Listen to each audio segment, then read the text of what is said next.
ಓಂ ನಮಃ ಶಿವಾಯ. ಸ್ವಾಮಿ ಕೊರಗಜ್ಜ. ನನ್ನೆಲ್ಲ ಪ್ರೀತಿ ವೀಕ್ಷಕರಿಗೆ ಶಿವಾಯಂ ಕನ್ನಡ ಆಧ್ಯಾತ್ಮಿಕ ಚಾನೆಲ್ಗೆ ಸ್ವಾಗತ. ಜುಲೈ ತಿಂಗಳು ಈ ರಾಶಿಯವರಿಗೆ ತುಂಬಾ ಅದೃಷ್ಟ ತರುವಂಥ ತಿಂಗಳು ಅಂತಲೇ ಹೇಳಬಹುದು. ಅದು ಯಾವ ರಾಶಿ ಅಂತ ಹೇಳ್ತೇನೆ. ಅದಕ್ಕಿಂತ ಮುಂಚೆ ನನ್ನ ಚಾನಲನ್ನು ನೋಡ್ತಾ ಇದ್ದರೆ ಸಬ್ಸ್ಕ್ರೈಬ್ ಮಾಡೋದನ್ನು ಮರ್ತಿದ್ದರೆ ದಯವಿಟ್ಟು ಸಬ್ಸ್ಕ್ರೈಬ್ ಮಾಡೋದನ್ನು ಮರಿಬೇಡಿ. ಸಬ್ಸ್ಕ್ರಿಪ್ಷನ್ಸ್ ಫ್ರೀ ಆಗಿರುತ್ತೆ. ವಿಡಿಯೋ ನೋಡೋದು ಮಾತ್ರ ಅಲ್ಲ, ಆದಷ್ಟು ಲೈಕ್ ಮಾಡಿ, ಆದಷ್ಟು ಶೇರ್ ಮಾಡಿ, ಪ್ರೋತ್ಸಾಹಿಸಿ. ಹಾಗೆ ನಿಮ್ಮ ಏನೇ ವೈಯಕ್ತಿಕ ಸಮಸ್ಯೆ ಇದೋ ಮುಕ್ತವಾಗಿ ಕಮೆಂಟ್ ಬಾಕ್ಸಲ್ಲಿ ಕಮೆಂಟ್ ಹಾಕಿ ರಾಶಿ ನಕ್ಷತ್ರ ತಿಳಿಸಿ. ಒಂದು ವೇಳೆ ಗೊತ್ತಿಲ್ಲ ಅಂದರೆ ಡೇಟ್ ಆಫ್ ಬರ್ತನ್ನು ಹಾಕ್ಬೋದು. ಅದೇ ಸಮಸ್ಯೆಯನ್ನು ಬರೆದು ಕಳಿಸುವಾಗ ಡೀಟೇಲ್ ಆಗಿ ಬರೆದು ಕಳುಹಿಸಿ. ಹಾಗೆಯೇ ಸಬ್ಸ್ಕ್ರೈಬ್ ಅಂತ ಒತ್ತುವಾಗ ಸೈಡಲ್ಲಿ ಬೆಲ್ ಐಕಾನ್ ಇರ್ತದೆ, ಅದನ್ನು ಪ್ರೆಸ್ ಮಾಡಿ ಆಲ್ ಅಂತ ಬರುತ್ತೆ, ಅದನ್ನು ಪ್ರೆಸ್ ಮಾಡೋದನ್ನು ಮರಿಬೇಡಿ. ಆಗ ಮಾತ್ರ ನನ್ನ ಎಲ್ಲ ವಿಡಿಯೋ ನೋಟಿಫಿಕೇಶನ್ ನಿಮಗೆ ಸಿಗುತ್ತೆ.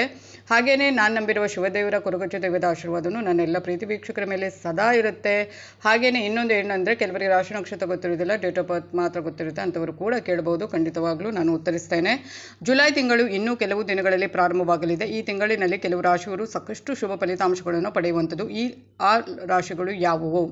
ಇನ್ನು ಕೆಲವೇ ದಿನಗಳಲ್ಲಿ ಜುಲೈ ತಿಂಗಳು ಆರಂಭವಾಗುವಂಥದ್ದು. ಈ ತಿಂಗಳು ಕೆಲವು ರಾಶಿಯವರಿಗೆ ಬಹಳ ವಿಶೇಷವಾಗಿ ಕೆಲವೊಂದು ಗ್ರಹಗಳ ಸಂಚಾರದಿಂದ ಅತ್ಯುತ್ತಮವಾಗಿರಲಿದೆ. ಇವರಿಗೆ ಹೆಚ್ಚು ಧನ ಲಾಭ, ವೃತ್ತಿ ಜೀವನದಲ್ಲಿ ಪ್ರಗತಿ ಲಭಿಸುವಂಥದ್ದು. ಹಾಗೆಯೇ ಜುಲೈ 12 ರಾಶಿಗೆ ಕೂಡ ಪ್ರತಿಯೊಂದು ಗ್ರಹಗಳ ಸಂಚಾರ ಆಗಿರ್ಬೋದು ಅಥವಾ ಪ್ರತಿಯೊಂದು ಇದು ಆಗಿರ್ಬೋದು ತುಂಬಾ ಪರಿಣಾಮ ಬೀರುವಂಥದ್ದು. ಆದರೆ ಕೆಲವರಿಗೆ ಕೆಲವೊಂದು ಗ್ರಹ ಸಂಚಾರದಿಂದ ಅವರಿಗೆ ಕೆಲವೊಂದು ಅವರ ಒಂದು ಜೀವನದಲ್ಲಿ ಒಳ್ಳೆಯದಾಗುವಂಥದ್ದು ಅಂತಲೇ ಹೇಳಬಹುದು. ಹಾಗೆ ಬಾಕಿ ರಾಶಿಯವರಿಗೆ ನಮಗೆ ಏನು ಇಲ್ವಾ, ನಮಗೆ ಕೆಟ್ಟದಾಗುತ್ತೆ ಅಂದರೆ ಖಂಡಿತ ಇಲ್ಲ. ಆದರೆ ಈ ಒಂದು ಕೆಲವು ರಾಶಿಯವರಿಗೆ ಒಂದು ವೃತ್ತಿ ಜೀವನದಲ್ಲಿ ಮತ್ತು ಹಣಕಾಸಿನ ವಿಚಾರದಲ್ಲಿ ಈ ತಿಂಗಳು ಅಂದರೆ ಜುಲೈ ತಿಂಗಳಿನಲ್ಲಿ ತುಂಬ ಒಳ್ಳೆಯದಿದೆ ಅಂತಲೇ ಹೇಳ್ಬೋದು. ಮೊದಲನೇದಾಗಿ ಮೇಷರಾಶಿಯವರಿಗೆ ಜುಲೈ ತಿಂಗಳು ಶುಭವನ್ನುಂಟು ಮಾಡಲಿದೆ. ಈ ತಿಂಗಳು ನಿಮಗೆ ಹೊಸ ಅವಕಾಶಗಳು ಕೂಡ ಲಭಿಸಲಿದೆ. ನಿಮ್ಮ ಆದಾಯದ ಮೂಲಗಳು ಕೂಡ ಹೆಚ್ಚಾಗಲಿದೆ ಮತ್ತು ವೃತ್ತಿ ಜೀವನದಲ್ಲಿ ಸಾಕಷ್ಟು ಪ್ರಗತಿಯನ್ನು ಕೂಡ ಗಳಿಸುವಂಥದ್ದು. ಕೆಲಸ ಮಾಡುತ್ತಿರುವ ಮೇಷರಾಶಿಯವರ ಸಂಬಳ ಹೆಚ್ಚಾಗುವುದು ಮತ್ತು ಕೆಲಸದ ಸ್ಥಳದಲ್ಲಿ ನೀವು ಉನ್ನತ ಸ್ಥಾನವನ್ನು ಗಳಿಸುವಿರಿ. ಮತ್ತು ಏನು ಅಂದರೆ ಮೇಷರಾಶಿಗೆ ಈಗಾಗಲೇ ಗುರುಬಲ ಕೂಡ ನಡೀತಾ ಇದೆ. ಹಾಗೆಯೇ ನೆಕ್ಸ್ಟ್ ನೋಡುವಂಥದ್ದು ಸಿಂಹರಾಶಿ. ಜುಲೈ ತಿಂಗಳು ಸಿಂಹರಾಶಿಯವರಿಗೂ ಕೂಡ ಅತ್ಯುತ್ತಮವಾಗಿರಲಿದೆ. ಈ ತಿಂಗಳು ನಿಮಗೆ ಕೆಲಸಕ್ಕೆ ಸಂಬಂಧಿಸಿದಂತೆ ಉತ್ತಮ ಅವಕಾಶಗಳು ಕೂಡ ಲಭಿಸುವುದು ಮತ್ತು ನಿಮ್ಮ ಕೆಲಸವನ್ನು ಜನರು ಪ್ರಶಂಸಿಸುವರು. ಈ ತಿಂಗಳು ಮನೆಯವರೊಂದಿಗೆ ಉತ್ತಮ ಸಂಬಂಧವನ್ನು ಹೊಂದುವಿರಿ. ಹೂಡಿಕೆ ಮಾಡಬೇಕೆಂದಿರುವ ಸಿಂಹರಾಶಿಯವರಿಗೆ ಜುಲೈ ತಿಂಗಳು ಉತ್ತಮವಾಗಿರಲಿದೆ ಅಂತಲೇ ಹೇಳಬಹುದು. ಹಾಗೆಯೇ ನಾನು ಹೇಳ್ತೇನೆ, ಕೆಲವೊಂದು ರಾಶಿಯವರಿಗೆ ಗ್ರಹಗತಿ ಅಷ್ಟು ಚೆನ್ನಾಗಿರೋದಿಲ್ಲ ಕೆಲವೊಂದು ಗ್ರಹಗಳಿಂದ. ಆದರೂ ಏನಾಗುತ್ತೆ, ಕೆಲವೊಂದು ಬೇರೆ ಗ್ರಹಗಳ ಸಂಚಾರದಿಂದ ಒಳ್ಳೆಯದಾಗುತ್ತೆ.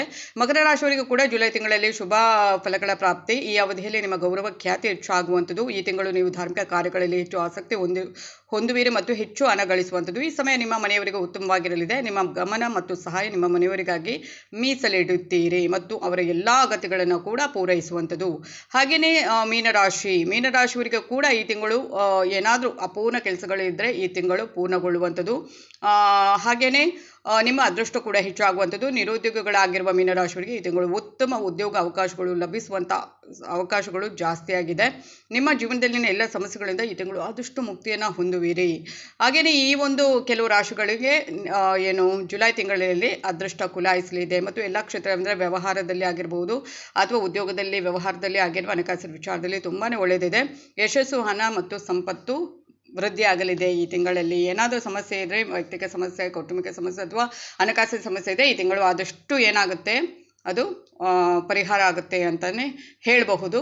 ಅಂದರೆ ಈ ಜುಲೈ ತಿಂಗಳಲ್ಲಿ ನಿಮಗೆ ಸ್ವಲ್ಪ ಒಳ್ಳೆಯದೇ ಇದೆ ಅಂತಲೇ ಹೇಳ್ತೇನೆ.